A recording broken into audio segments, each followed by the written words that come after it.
So what's a classic um, trend trade is went down to the '05 for support, went up to 13, and then it came back down midway to the '09 for a long potential. What generally happens is that it goes past the prior peak, which is the '13, '14. That's a 1, 2, 3 move. It should go even higher. It should be as long as your first leg. So your first leg is about 8 points. So your long at the '09 should go at least 8 points. That's a 1, 2, 3 move.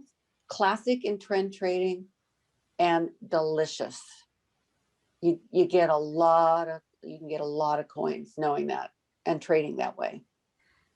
So you're calling for 2 or through 20. What about the 1850 for the previous peak right there? It's going to have a little bit of a fight going through it. Well, always does. Whenever you see a peak to the left, you're always going to have a little bit of a battle zone. But what now you're doing is you're concentrating on your long. So you're in at the '09, right? You know that that's a 1, 2, 3 move. So it's going to go up to at least the 20 area, in my opinion. So if I had multi lots on this, I would take profit at a prior resistance, which is here, and then trail it on up to or through the 20.